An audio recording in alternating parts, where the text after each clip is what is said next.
Language is one of the most primary facts of our existence. It's something that you say, well, what is human? Well, many animals have methods of communicating with one another, but none of them have our kind of extremely elaborate grammar.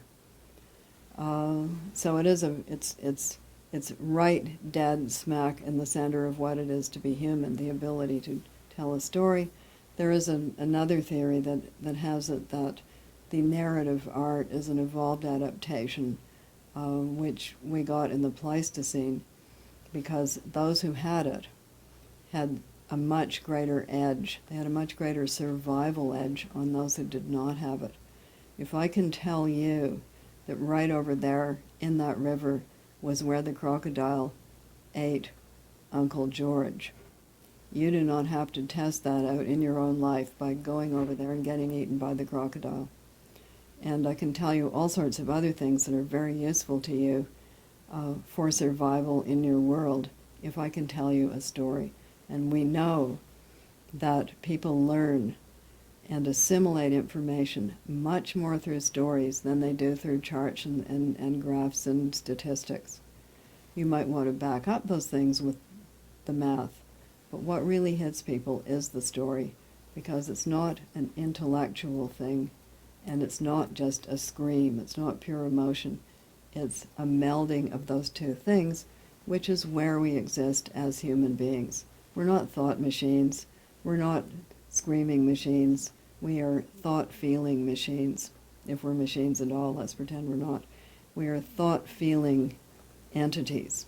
In fact, some people who have done studies on it say that if you remove the emotion from a person through some accident, they have a lot of trouble making decisions because they try to reason everything out, and you actually can't. It's endless. A lot of people sing in the bathtub. It sounds really good. It's got acoustics in there, but they're not singers. By that, I don't mean that they can't or don't sing. I mean that it's not their profession to sing. People do not pay them to stand on a stage and make noises come out of their mouth. So it's partly a difference of job. We love those moments in amateur night shows, which have now become so big, like American Idol and Who Does Britain Have Talent, etc. We just love that moment when the person steps forward who has been a garage mechanic or something and bursts into prize-winning opera. We just love it. It sort of chokes you up, because I think it appeals to our humanness. It's okay.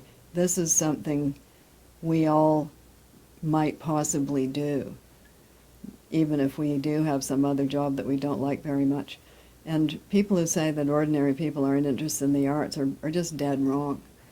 Everybody kind of is, and they all do something in their life. It's like that, even if it's woodworking in the cellar or knitting their own special knit patterns. They're doing something creative, because we are a very creative species. The difference between everybody doing it, no matter what their day job may be, and the people who are professionals, is that the people who are professionals have somehow been able to cross that threshold to the place where they have an informed audience and where they can scratch a living out of it in some way. So I think that's partly it, and in order to do that, you have to be probably pretty dedicated. That is, you have to put the work in it. You have to put the practice in. As I say to people, you can't just sit down at the piano and be a concert pianist.